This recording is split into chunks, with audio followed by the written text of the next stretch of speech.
much for having me today, Audrey. Your place is incredible. I'm a little jealous that you get to live here. How did you get here? What brought you to this amazing property? Well, my family's been coming down here for about 20 years. And my brother-in-law, who was one of the owners, used to send business people here to stay here. And he had told the previous owner if she ever thought of selling to approach him. Oh. And she did. How long ago was this? About 3.5 years. Oh, 3.5 years. So you're still fairly new to this game. I am. This is my 3rd season. What did you do before this? Prior to this, I started in fashion, and then I took some time off to raise my children. And then I went to work for Mattel. So I worked for Barbie. Yeah. Oh, interesting. Yeah, I worked for Barbie. I've been to Toy Fair. I've been service rep in Walmart. Remember Kmart? Remember Toys R Us? Yeah, I'm dating myself now. So, and then I also worked for Aramark at PNC in Pittsburgh and Heinz Field in Pittsburgh, and that's where I learned food service. So how have all of those things contributed to you running a bed and breakfast? What skills were you able to transfer? Pretty much I look at it like everything did, because I'll have guests come in here and they'll tell me, oh, this place is gorgeous, who came up with the ideas, and I'm like, okay, that was my fashion background, and then they'll say the food is fabulous, and everything's so clean, and I'm like, okay, well that was my Aramark training, and then everything's orderly. I'm like, retail service. You never know where you can pull from. Everything has to be in line. All those Barbies have to line up and look perfect. So what was this place like when you first bought it? What did you change? The previous owner had a different style than me. In our lounge, that I call it, she called it a parlor, and she had her grand piano, a gorgeous sofa, an old-fashioned desk. And so when she told my family she was taking the piano, I looked at my family and I said, I'm going to make this my own. And I just was a 6-month headache, but we just opened everything up, made everything beachy, and I hope when you walked in you felt calm. I tried to make very serene and tranquil. Yes. I always say, press pause on the chaos in your life and enjoy your stay at the same time. So and people will say to me, they'll be like, Audrey, I walked in and I just felt calm. It has kind of like that spa, spa at the beach feel. I think that's the colors too that I chose. And they'll even say to Stacy, they'll always be like, are you guys always this calm? But like we might go in the kitchen. It might be a different story. Not so calm in the kitchen. But out here with the guests, it's all about, relaxation.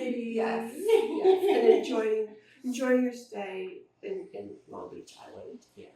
So I have, throughout our tour here, Audrey, I have picked up on a little bit of an accent. Mm-hmm. Where do you originally hail from, and where is this accent coming from? Because it ain't a Jersey girl accent. No, Long Island.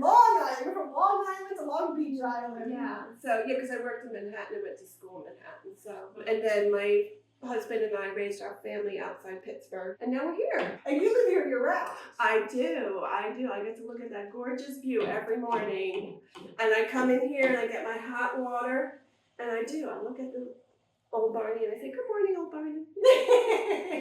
It's fabulous. Yeah, not too shabby of a place to live. Yeah. Coming into the hospitality world here, what was different than what you had expected? Were there some surprises? Are there some things that you wish somebody had told you when you were first starting out? Well, so the Sandcastle was originally 2 houses, and the previous innkeeper created this fabulous place with a vision of 8 individual rooms with their own entrances, which is amazing. She was an amazing businesswoman. And she knocked down one of the houses, built the courtyard with the pool, and then the suites are up over the garage where her ex-husband used to run fishing out of the garage. So it's an old building, and it has a lot of things that you're just like, what does the switch do? And then you'll have somebody come in because something breaks all the time, and they'll be like, it looks like, and we're like, yeah, probably, So and it's by the water, it's rough on everything. Yeah. So this constant maintenance. Yes. Constant. We don't want a list of everything we had to replace in the last 3 years. Never bored, right? Never bored. No. And there's always like, we're already like, if we have a good season, we know exactly what we want to do next year. And so we're just hoping that we have a good season and we can do that. I think also we have to pivot. Like this morning I woke up, I knew you were coming, there were certain things I wanted to get ready. And then I had the guest call me who said he thinks he left something in his room. We'd already cleaned his room. So now I'm like, I hope the garbage man didn't come and pick up the garbage yet. So I literally had to put gloves on and go through the garbage outside this morning. And running a bed and breakfast is not all glamorous all the time. No, you just have to pivot. And I woke up with a plan and the plan didn't go how I wanted it to go. Flexibility. Now, did you come into this as sort of a type A personality, or have you always been flexible like that? Well, I've always been that you need a plan, but if plan A doesn't work, go to plan B. And so we've learned to really pivot a lot. Like this morning, we didn't know if we were going to lose water. So we were scurrying to clean up, because they're doing construction outside. We were scurrying to clean up the kitchen in case we lost water.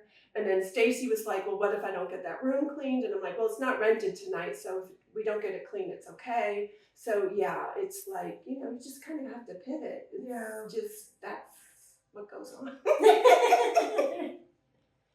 And what do your guests say is the reason they come back? What is that thing that you're providing your guests that they just are head over heels in love with and keeps them coming back for more? Because it sounds like you have a lot of repeat guests. Oh, we have a lot of repeat guests. I have guests that come once a weekend throughout the whole summer. Oh, wow. Yeah, like when starting June, July, August, September.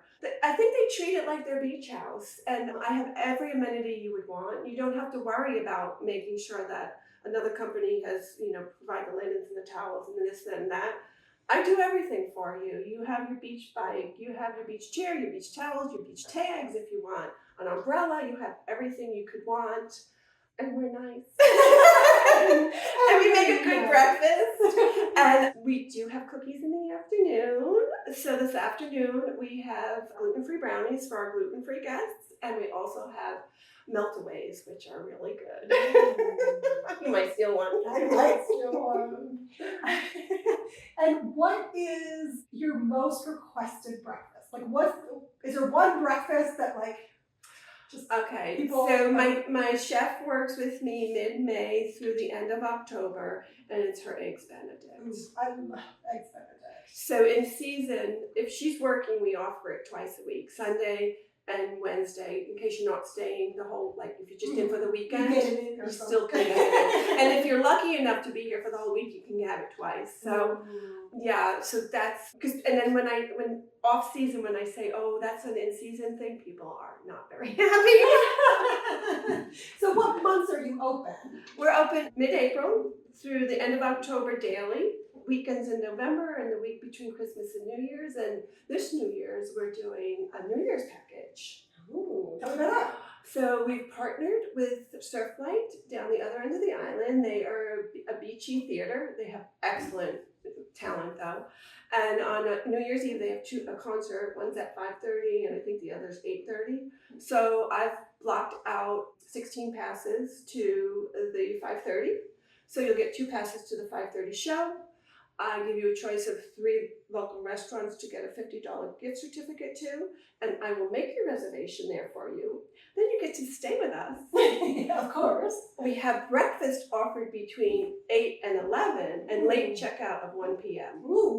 So doesn't that So if sound they're hurting a fabulous? little bit after New Year's, you got them covered. Yeah, you can sleep in, maybe go for a walk at the beach before having to get back and start the new year. So I just feel like it's a nice celebration of the old year and a nice, easy way to ease into the new year. So when your chef is not here, I'm the chef. you're Tomorrow the I'm chef. the chef. You're the yeah. chef when she's not here. Okay. So no Eggs Benedict for you. No.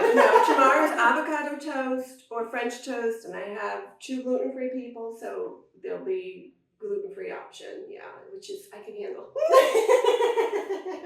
And then you do tea and cookies in the afternoon? Mm-hmm. Yeah, that's out there too. The brownies and the melt-aways are out there now. The brownies are gluten-free. So what does a typical day for you look like? You have some staff. Now, some of our members, they're doing everything. So you have how many staff? I have Jaya the chef, who she just worked 5 days, so she'll be off tomorrow. And Stacy's my right hand who could run the place. This is my 3rd season. It's their 8th, so they can tell me what to do. I get up about 10 to 6, and I make sure I hear Jaya on the gravel. And then sometimes I'll go back to sleep for 10 minutes, but if not, I'm up, showered, and I'm out here helping her. Like, if we have room service, I make sure I get all the trays ready. And just doing admin and making sure nobody texted me something overnight, like a change to when they wanted to eat, or, we'll get people who are like, oh, I have to rush out early. Can you make me an egg sandwich to go? So now suddenly we have to pivot. So once breakfast service is over, I'm in there helping Stacy do the laundry and clean the rooms. And lots of times she'll leave the laundry going because she'll work a 6-hour shift and be out of here at 1:30. And she'll tell me, okay, you have to flip this laundry and you have to fold these 3, and I'll be, okay. And then don't forget to put the rags in. I'm like, okay, Stacy, got it. So after she leaves, I can finish up the laundry, and about check-in is between 3 and 6. So about 3 o'clock, I try to start asking guests that have been here what they want for breakfast, because I kind of want to grab them before they start thinking about dinner. And then when the guests who are arriving, when they arrive, I'll, make sure everything in their room is perfect, and then ask them what they want for breakfast. So now on my breakfast list. So now I have to do the chart for Jaya the next day. So we have 8 rooms, and we offer room service between 8 and 10, or Sunport seating in this room at 8:15 or 9:15. And so I'll put next to each room when they're eating and what time.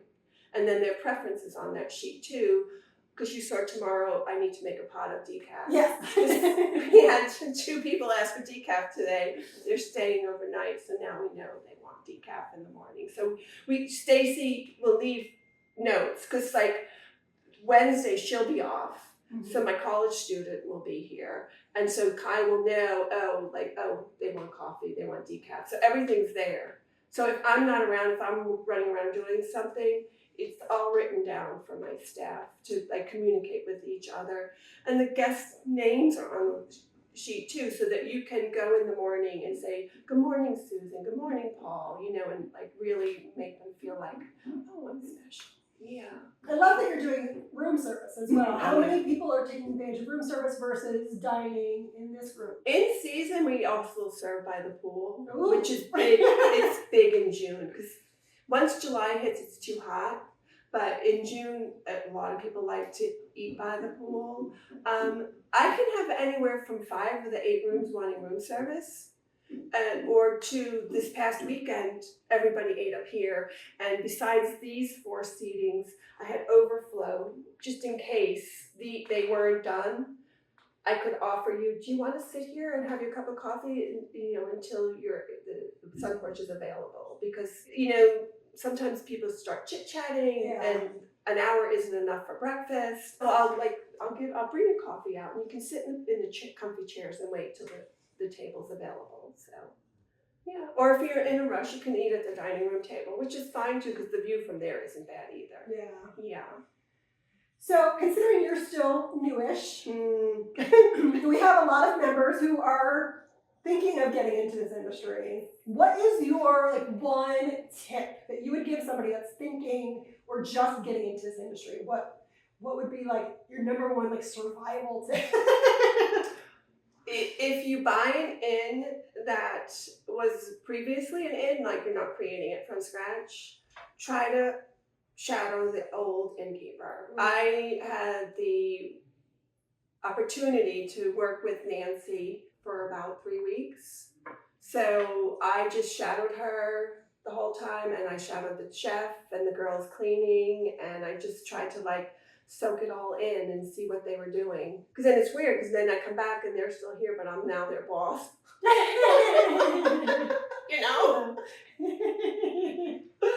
think it also gave you a good opportunity to see what was currently being done, so that you can really think about processes that you want to change, or just operational things that might suit you and your personality on how you like things run. I always think it's good to see what was before you can figure out what should be.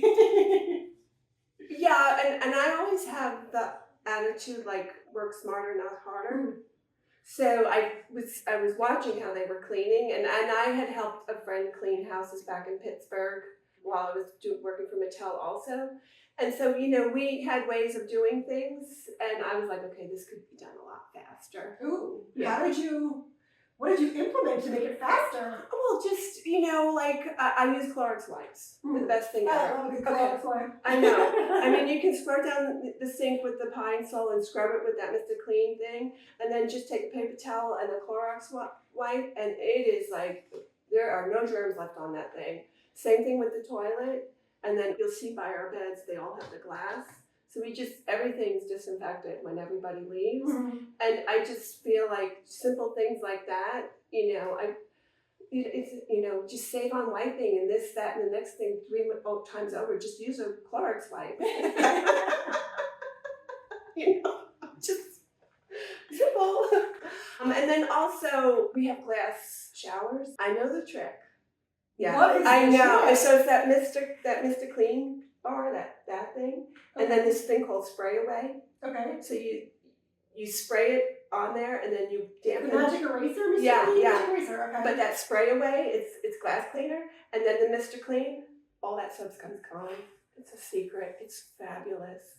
Because I would sit there watching them like spray and scrub. I'm like, they're scrubbing that thing for 5 minutes. Like they could have been like done and like on, So yeah, no, there was a couple of things that I knew that I could like. And then also we don't mop the floors, we steam the floors. Mm. So we Swifter, then we vacuum, and then we steam. And I think the steam dries faster too, because especially on a high turnover day, you got people wanting to get in. Yeah. And wait a half hour for a floor that's been mopped, which I really don't know how clean it is. So we steam our floors, So it's just a couple of things that I was like, I can make this go fast. Yeah, a couple little changes can make a big difference. What else you got?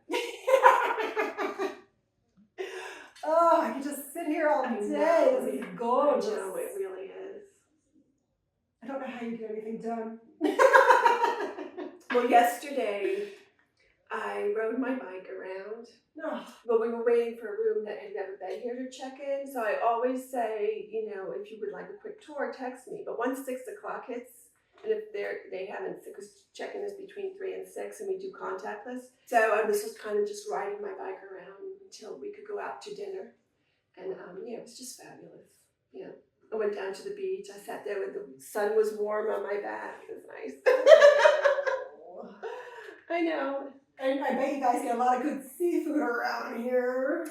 We do. Right next door is Kubel's, which is excellent bar food, like for a burger, but they also do, a nice seafood pasta, crab cake. Mm. I had salmon with a wedge last night. It was fabulous over there. Yeah.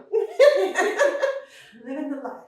And then down in Viking Village, there's takeout. And so where we're sitting now, a lot of my guests will get takeout and eat dinner here. If the roof is too hot, if the roof isn't, if in the summer, if it's a nice night, they'll go up there. But sometimes it's really hot up there, in the summer. Yeah, for sure. In the summer, yeah, until the sun goes down, until sunset. So, but this is a popular place for my guests to come and eat dinner, takeout. Yeah, you can't beat the views here. That's what I always say to them. Go get takeout and eat in the lounge. In the yeah, lounge. Why not? So. And some of them, with the balcony or the little deck area that each one has, that's a great place to eat. 3 of my rooms have their own private decks, and then the one suite has the room up the deck upstairs. So half of them have their own private decks. Yeah, that'd be a great place to eat. Yeah. So takeout. Yeah. Well, thank you so much for hosting me. Yeah. I know you have a million things to do. We'll just have to check on Stacy. She's got it under control, I'm sure. And are we going to see you in Louisville at the ALP 2025 conference at Marketplace? We haven't gotten that far in life yet because we were planning a big vacation this year. So I'm not saying yes or no yet. No, we love going to the conferences because you just connect with so many great people, and just if you're a new person, branch out at each meal. Like don't clustered with the same people. We always Yeah. do that. Like, well, even though we talk to you at breakfast, we're not ignoring you, but now, we want to sit with somebody else. I remember the last night at the conference in Orlando, one of the innkeepers came over and he was just having a quick nightcap, and he started chit-chatting with me and my husband after he left. He's like, man, we should have talked to him earlier. He's somebody I really would have liked to talk to. It's such a great opportunity to talk to people that you wouldn't normally talk to. Right? That are kind of living in your same shoes and having the same challenges, and it's nice to pick each other's brains, because year round you are immersed in it. Yeah, you're just. And it's like the one event where you can really like get out of your bubble and just talk to other people that have been living in their bubbles and find out, what Our bubbles are the same. Yeah, your bubbles are the same. It can be very isolating sometimes. So It can. it's nice to get out there and talk to others that are. Yeah, my staff calls me Cinderella stuck in the castle. Hey, it's not a bad castle to be stuck in. Yeah. So it could be worse. Thank you for getting me out of my bubble today. I will be visiting another property soon, and I will loop you in on that. So join me next time.